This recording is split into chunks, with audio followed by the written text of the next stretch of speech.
I hunt ghosts, ghosts of the past, of the wars, of the blood that was spilt for freedom and liberty. I walk in their past, pick up the artifacts they left behind. That's when I can see them, see where they're going, where they're walking, what they're thinking. They tell me their story, and I listen. In 1973, I was hunting with a friend and came across a battle that was lost to time. This is the story of the lost battlefield. Okay, the story of the lost battlefield is something that Tony and I, my hunting partner, we accidentally found it 50 years ago when we were looking for the fire pits in Graysville. We missed it by 1 mile. As time went by, we studied the official records and tried to figure out what in the world we'd stumbled onto. Tony's gone now. There were other people who came in and hunted it later, but they never knew the whole story. So I'm the only one left. So this is the story of the lost battlefield.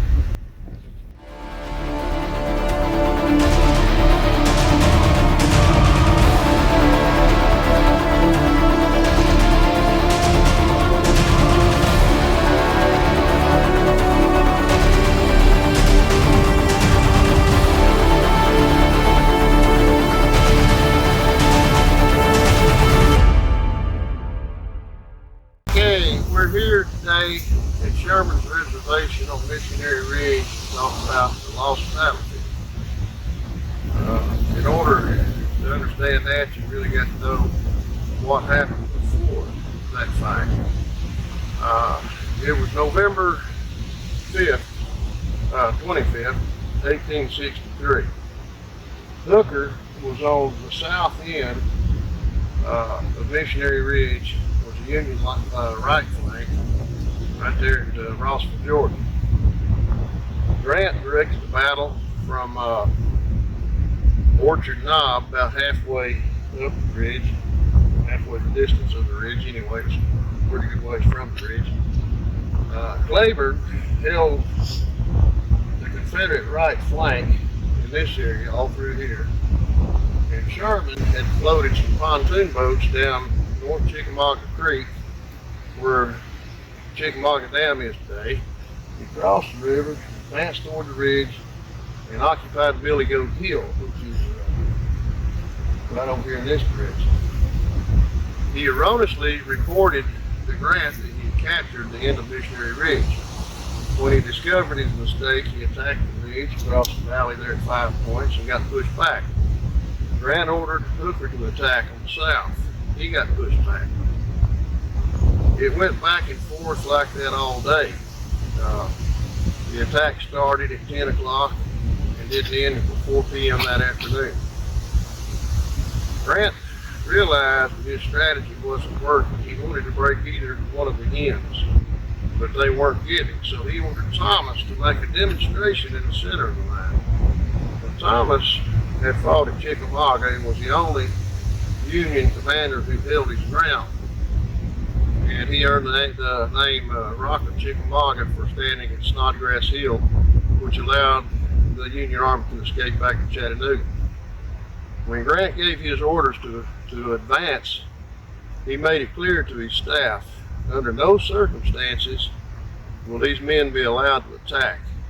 They cannot survive another defeat such as they suffered at Chickamauga.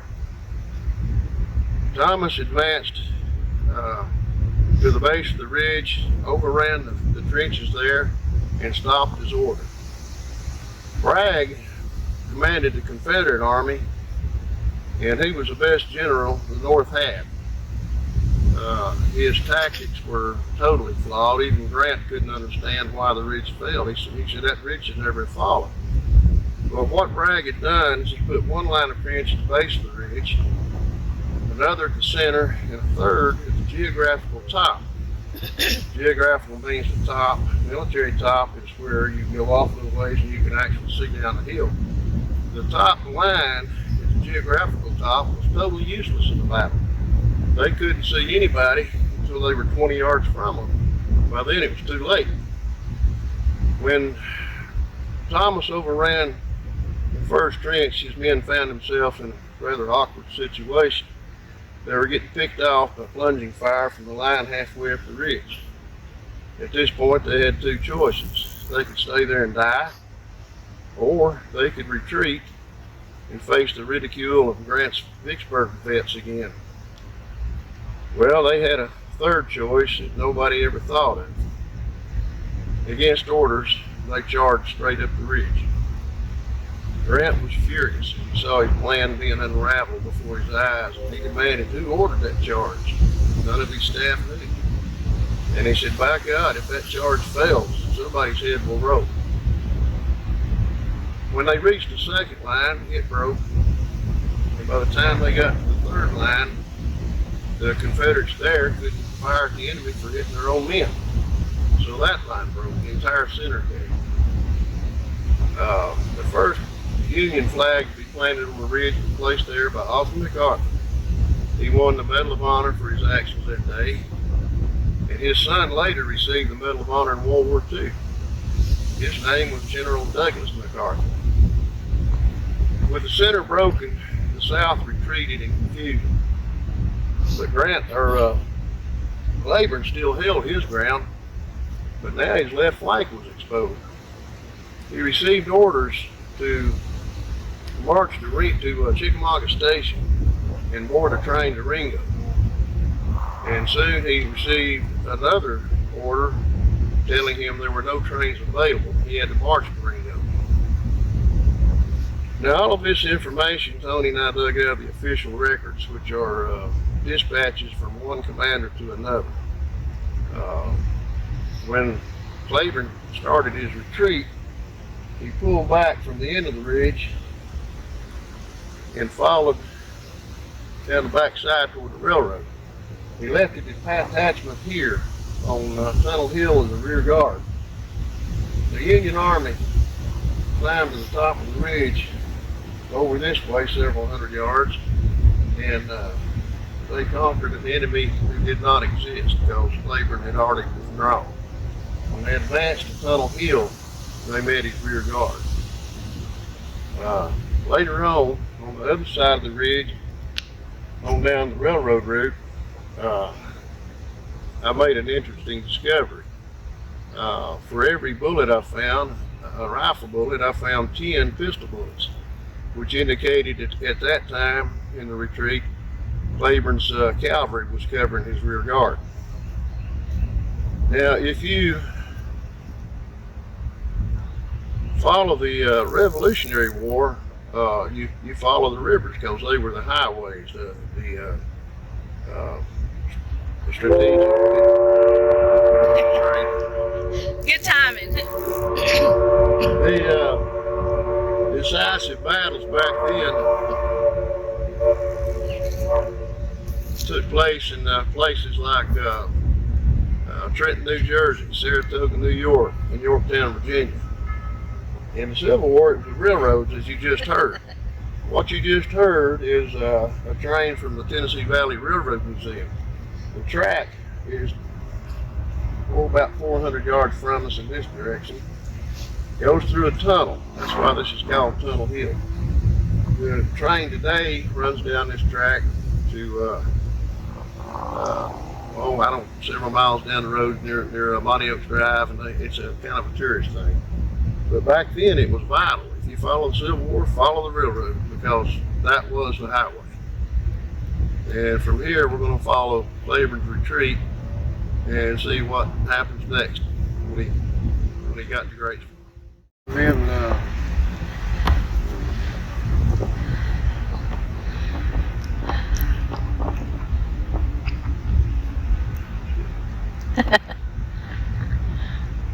What's it say?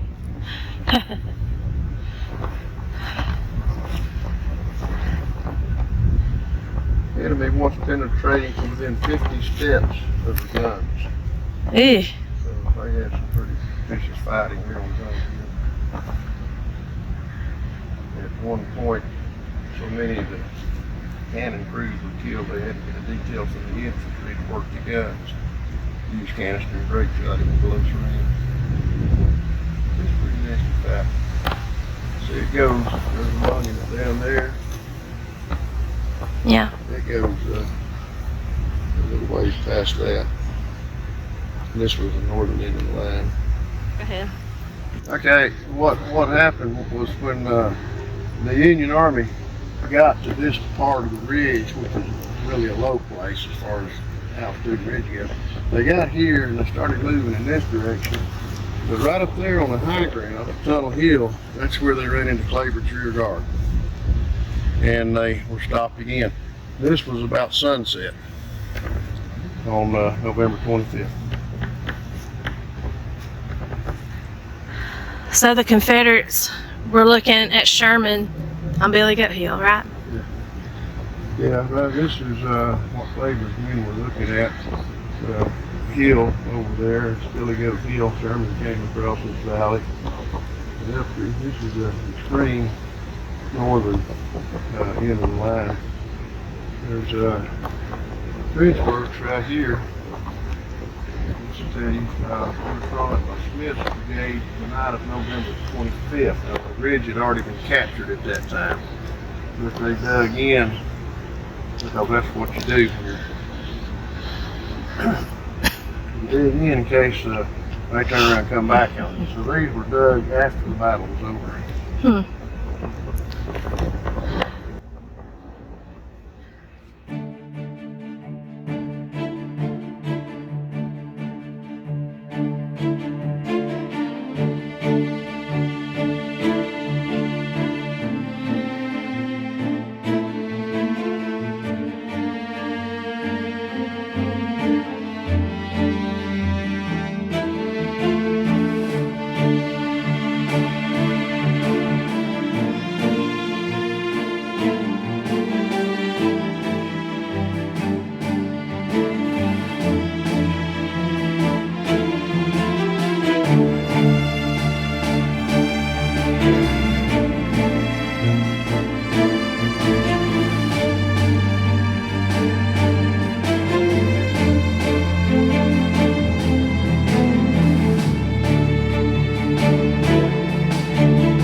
See this? The railroad track sign?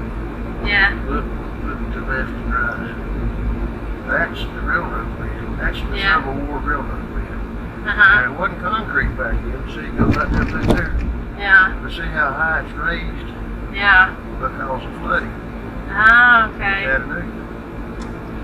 Here's And it would have actually been even higher then because Chattanooga's raised since then, I think.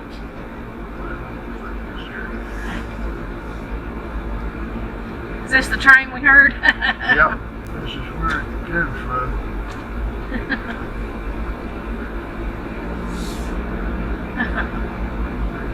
Here, across the bridge, get off on the other end, they turn the engine around and back this way.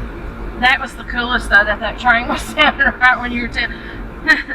The soldiers are helping you out, tell your story there, Dad. Yeah. I mean, it was right when you were bringing it up. Train. We see all the bushes. Yeah. That's the railroad bed. Really? Yep. And it goes all the way over to Boone House there.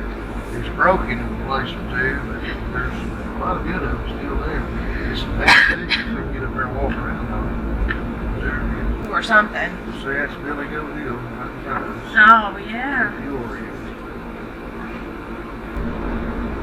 There's 3 tunnels through Missionary Ridge, 2 of them road tunnels, and 1 Looks of like the a cute place up there. This is the original Civil War railroad track. Oh, The wow. concrete wasn't there. That was all Rocks, probably. it was all wood back in the day. Oh, God. And Now the bridge for years it was gone. The bridge itself wasn't there. It was just and then finally when the Railroad Museum bought that property, they came back and built that bridge. Okay, we are on Cleburne's line of retreat here. Behind me you can see a bridge. Actually, there's about 4 down that way. Either this one or maybe the next one down with no bridge across it was the Civil War track. I think it was the second one down. But anyway, Cleburne had already passed through here. There was a detachment of Confederate troops that stayed here. They were camped right up here. She'll get a shot of that in a minute. Right up here is where their camp was. On down this way, on the other side of this track, I found a trench. And in that trench, I dug 2 Tower infill bullets. The only 2 that I ever found in my life. They were kind of rare. I'll find it in a minute. I can cut that part out till you find it. But anyway, what happened was Sherman crossed Chickamauga Creek, and he came in from this direction, and they hit the trench line, and the official record read that they struck the detachment protecting the bridge over the creek, and after a brisk fight, the Confederates ran. So that was the end of this. And from there, Sherman turned and continued following Cleburne as he headed toward Graysville. But this, you want to get a close up of that. That's a Tower infill bullet. Those are extremely rare. Like I said, I only found 2 of them, and I know nobody else has ever found any. It's a 69 caliber. The standard caliber in the Civil War was 58. They had some 54s, but the infill had no rings on it. It was a smooth bullet. The infill rifle was imported from England, and it was very popular with the Confederates because it was well built and accurate. Their snipers used infills. So we'll head on toward Graysville.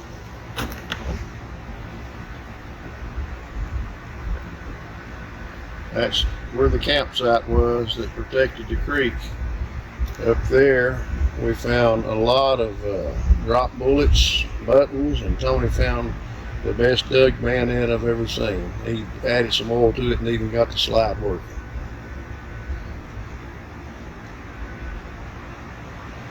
Took me years to find that place. Had to buy a better machine to get through the pine needles. But I found it. And now you know where it's at. You're the only one because nobody else does. And I will never tell. But you, honest to God, even if you wanted to get up there, you couldn't now anyway. So that was 50 years ago. There ain't much left. We pretty much got it.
Okay, what you're looking at here is Tony's Gap. Tony Cordell and I, they cut a new road in at the bottom of this ridge called Irish Drive. And Tony was relieving supervising. He brought one of his men a box of station wire to wire a house. And he spotted this gap from below, which is not much of a gap. And when he mentioned it to me, I said, yeah, we need to check that out. So we came up through this gap, which we named Tony's Gap. We came down over here, we saw houses in that direction. And there was nothing here back in those days, no houses, anything, no roads. We went down this ridge. And at the base of the ridge, we came across a field and a pond. And around that pond, we started digging bullets. And that was our first finds in the lost battle. Now, how we walked through this gap and made it off this ridge without finding anything just baffles me to this day, because this entire area was covered up with bullets. Now, the official records, there was a message from Hooker to Sherman that said, I have Confederates to my front, should I attack? Sherman gave him the green light, promised reinforcements. Hooker had a less distance to travel in this race than Cleburne did. So he beat Cleburne to the road, to Graysville. And they got into it. The next message from Hooker to Sherman said, we hit the Confederate column 2.5 miles north of Ringgold. Captured one gun. They took to the hills and fought for the rest of the day. Now that was the beginning of the lost battle. I don't know where in that flat ground that they got into it, but I do know that at the base of this ridge, where it got flat until we ran into houses, we found bullets. So the fighting took place somewhere out there and moved in this direction. They came across here, went down, and then they turned that way. There's a ravine down here that they followed. This road over here was not there in those days. And when they graded that road before they paved it, I found bullets in that road, but that was the extreme left end as you're looking this way of the battle, because we found nothing past that ravine. It followed that ravine all the way. Now the Yankees came from this direction, moved down the high ground, and moved in that way. And the Confederates were down here. They had the low ground, but they had a ravine they used for cover. And from what we found, they used it very well. So let's go down there and look some more.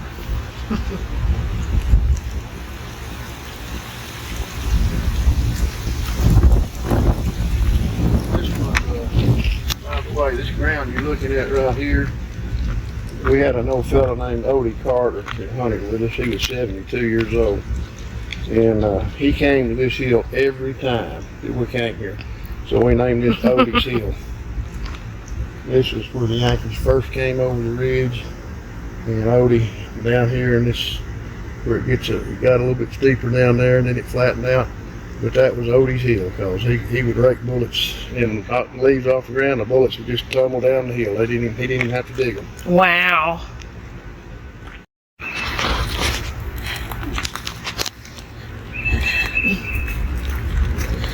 Wow, there's a lot of trails go back here. I was showing in the video. Yeah. But where the hell is it? Trail, a little bit. Might be easier to cut across this way. Bottom wire fence there. There is? This was the pond. This was the pond. Right here. So everything's changed. Oh, Yeah. where's their barbed wire fence at?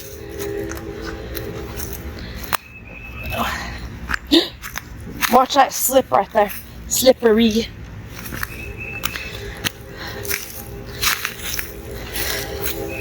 There's a big hole over there.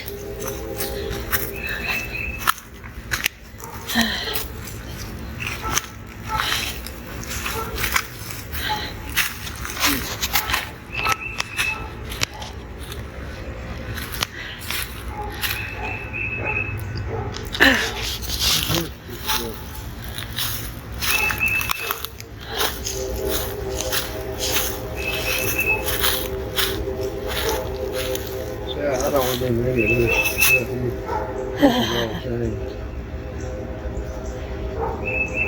This is all changed. It's all changed. It's all good. I feel about this. I think it's all, this ain't the way it was. That tank wasn't there. Huh.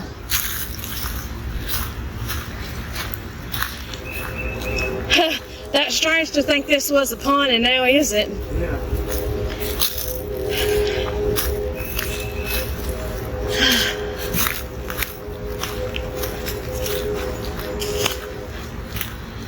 You may not can talk to her right now if they're if that lady's in there checking her out.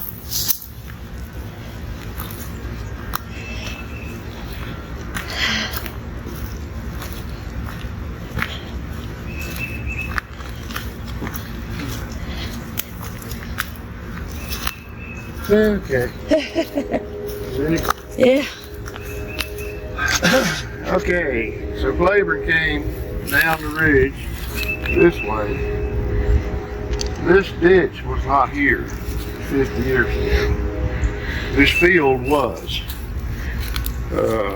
Right here, out in this area, in a rather small area, probably 30 feet square, I found a lot of dropped infield bullets. Found my first bayonet here and the frame belt buckle. A lot of infield bullets came out here. We made our first finds right here. It's dry now, there's nothing there, but it used to be a pond. And that was where we made our first discovery, around that pond. And then we tried to figure out what we had. We found the battle moved in that direction. And as you go that way, it's flat like this. It was wooded like this. And then as you get down there, it narrows down until you get to a narrow ravine, as I call it. And today it's more or less a glorified ditch, drainage ditch between houses. But back then it was wide enough a tractor could drive down it, and he would go up into the high grounds over here and plow his cornfields and things. And every time we heard him coming, we'd run and hide because we didn't want anybody to know what we had found, whether it be the landowner or not. We didn't know there was nothing here. We didn't know there's no houses. We didn't know who owned the land or anything. It was just empty feet. But regardless, we were trying to keep it secret from everybody. But we'll go on down and film some more of the ravine and maybe, hopefully, get into the ravine itself. There was, we just talked to a really nice lady here that let us come and film in her backyard, and I gave her one of these. But this is an example of what we found here. This is a 58 caliber 3-ringer. They were used by both sides, but if you look at the way it's mashed up, that was typical of Graysville bullets because the ground is like gravel underneath. It's real rocky and it really mangles a bullet. But we could tell when we placed it, all right, it was fired from this angle, so it had to have been shot from over there. So we would go over there and we'd find where they shot back. And that's how we mapped out this battlefield all the way down. So that's how we did it. Between that and the official records, we figured out what went on here. I'm ready whenever you are. Okay, right now I'm standing in what we call the ravine. And the battle moved in this direction. Booker's men were pursuing, coming down from this way, so they were being hit from two sides. Cleburne's men, as you got past the flat area that we saw before, they got to the ravine where it got like this. It looks a little different than it did 50 years ago. This big old gully right here wasn't there again. And this was slightly wider, big enough for a tractor to come down. So you can see. You might have to yell a little bit over that. it up here. You can see that the banks of it, how they come up here with the Yankees coming this way. This was a natural fortress for the Confederate defenders. They had their artillery in front of the column. They were trying to save them moving that direction. And so they were pretty well protected right here in the ravine. The bullets, we found bullets all the way to the top of the ridge in that direction. This way, this bank right here, we would dig as many as 10 bullets out of one hole. That's how ferocious the fighting was. So from here to about the next 300-400 yards, it was like this. And this is why we call it the ravine. It was the fortress of the Graysville skirmish. Nobody knows how many casualties that occurred here because it was never put in history books. The only two references I've seen of it were in the official record and on a plaque in Ringgold Gap. In both cases, it was mentioned as a skirmish. Now, that time in the war, the country had seen battles like Perryville, Shiloh, Gettysburg, Chickamauga. So something like this was not even mentioned. It's a shame because there sure was a lot of lead flying around. I'm a witness to that. All right, let's move on down. Back there. Yeah. Okay, the ravine we just came from, well, where we were was right over here, but this is part of it. It ran down through here, and then it flowed around this ravine. It goes back behind this house, and then it turns and goes that way, and there's a little side finger of it that goes up this way. Now, you go around here at the end of the street, there is a house that, of course, none of these houses were here back then. But behind that house, I found the only rifle pit that was ever found on this battlefield. Below it, I found,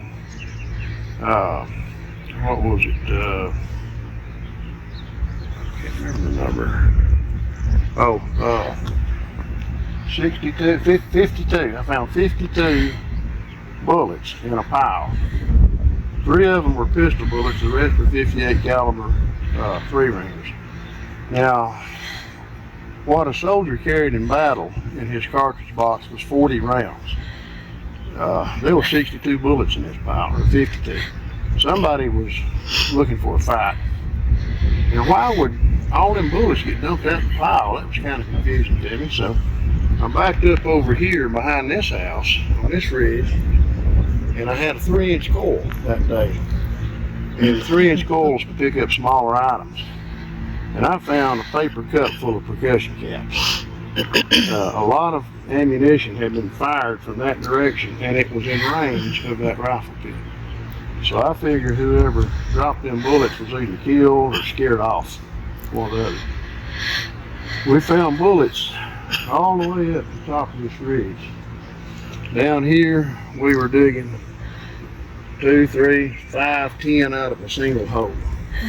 Right here, this was a cornfield 50 years ago. Right there, in about the middle of this yard, I was out here in the pouring down rain, sick with the flu, had a bread bag over my electronics when I dug this. This is 2 58 caliber mini balls that hit together in midair and fused together. I know of no other relic hunter who's ever found anything like that. And I've seen a picture of one only in a book, and that was a mini ball and a grape shot or a canister shot that hit midair in Gettysburg. There's no telling what that would be worth. Yeah. But it was found right there. And this guy don't know what was found within 30 feet of his garage door. Yeah.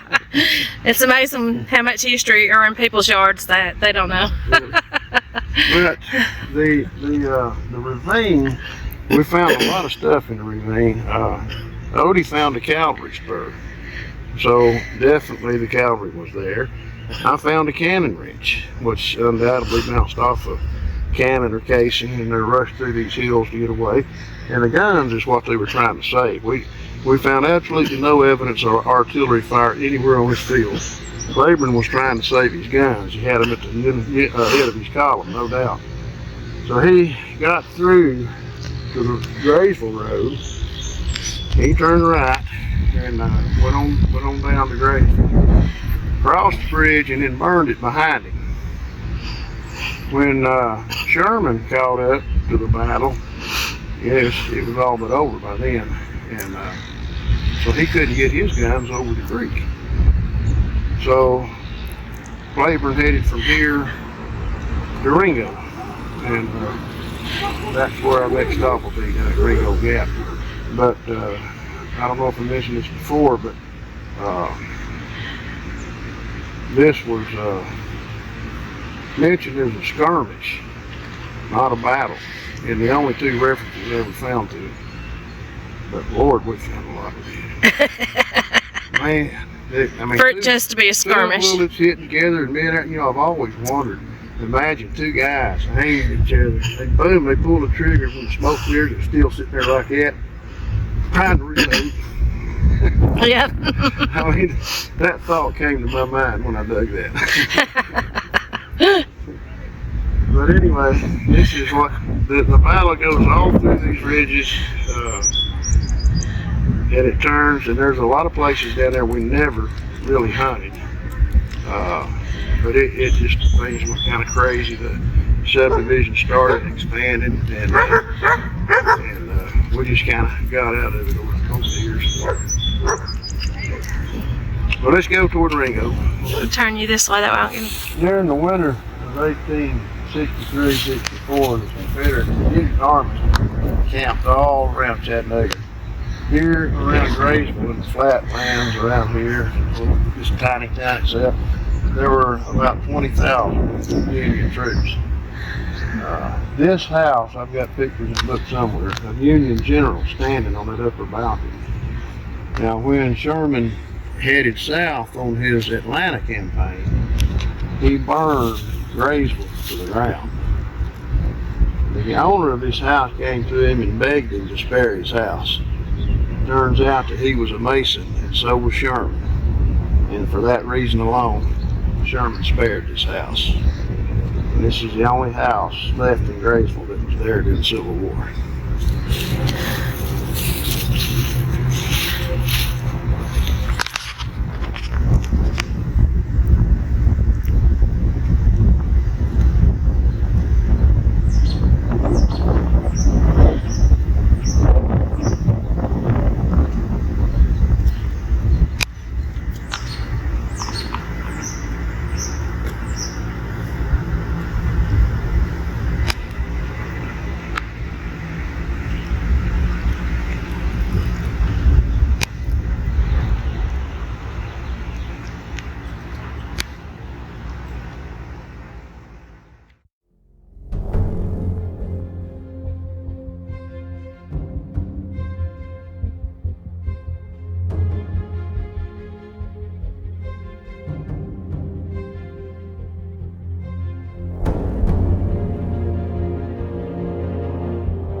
after Cleburne broke out of the trap at Graysville, he marched all night to Ringgold. Now, he had to cross Chickamauga Creek in order to get to the road through the gap. But he didn't want to cross that night because he didn't want his men freezing to death all night. So they stayed on this side of the creek. The next morning, they stripped off naked and they waded across Chickamauga Creek and built fires on the other side to warm up. Then he deployed them along this ridge over here and in the gap. When Sherman got here, Cleburne had concealed his guns and his men to the best advantage, and he, even though he was outnumbered 10 to 1, he taught Sherman a lesson about strategy. Sherman had no guns with him because Cleburne burned the bridge at Graysville, but he was tearing them up with double and triple loaded canister and grape. The battle went on for several hours, I think 5 or 6 hours, and Sherman finally backed off, and Graysville had saved the Confederate Army from disaster. Now, before this action took place, Bragg sent a message to Richmond to President Davis, and he said, "It's a shame to waste such fine troops, but the army must be saved." Bragg had written Cleburne off, but Cleburne showed him what a true general is. So when the battle was over, Cleburne had, he became a national hero in the South, and his men were awarded a presidential unit citation. He fought the rest of the war through the Atlanta campaign, and when Sherman captured Atlanta, the Army of the Tennessee turned north, trying to draw them back northward. Sherman realized he couldn't maintain his supply trains. His supply line at that point was just far too long, with Forrest cavalry in his rear, and now the entire Tennessee Army also. Well, he wasn't going to give up the ground that he had taken, so he just cut away from the supply lines entirely and made his march through Georgia. Now, Cleburne was, I've forgotten the dates, the exact dates, but when they got to Franklin, Tennessee, Cleburne was shot in the heart and killed while leading the last charge in the last big battle that the South ever won. When the Army pressed forward from there, they were indecisive because they had lost so many of their senior NCOs and officers at Franklin. When they got to Nashville, they couldn't decide what to do, so they just sat there. Well, Thomas was in command at Nashville on the northern side, and he said, "Well, if they're not going to come to me, I'll go to him to live." So he came out of his trenches and he attacked the Army of the Tennessee, defeating them in the last big battle of the Civil War. Shortly afterwards, Lee surrendered at Appomattox and war was over. Now, after the Battle of Ringgold Gap, Cleburne took his status as a hero in the South, and he came up with a plan to emancipate the slaves. Now, this plan had mixed reactions. Of course, the slave owners didn't like it a bit, but it was supported by General Lee. The problem was it came too late. If his plan had been adopted, the war would have turned out differently, because the way his plan was lined out was that the slaves would be freed on conditions that they fight for and be loyal to the South. This would have given the South a lot more manpower right up front. But another thing it would be accomplished with it was that England and France most likely would have recognized the South as a sovereign nation. And not only that, but the North was sick of the war.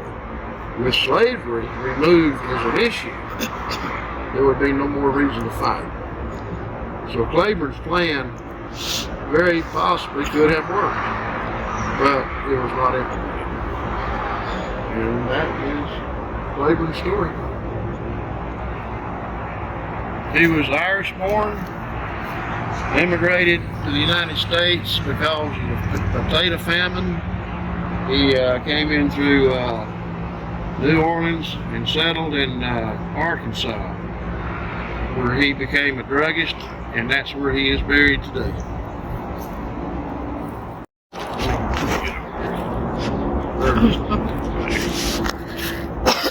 There's one other story of note that should be mentioned about the Battle of Ringgold Gap. There was a fellow named Sam Watkins who, after the war, wrote his memoirs, and the book was called Company H. He was in Company H of Cleburne's division. Now, Sam Watkins it's a miracle he ever survived the war. He fought in every battle the Army of Tennessee was in.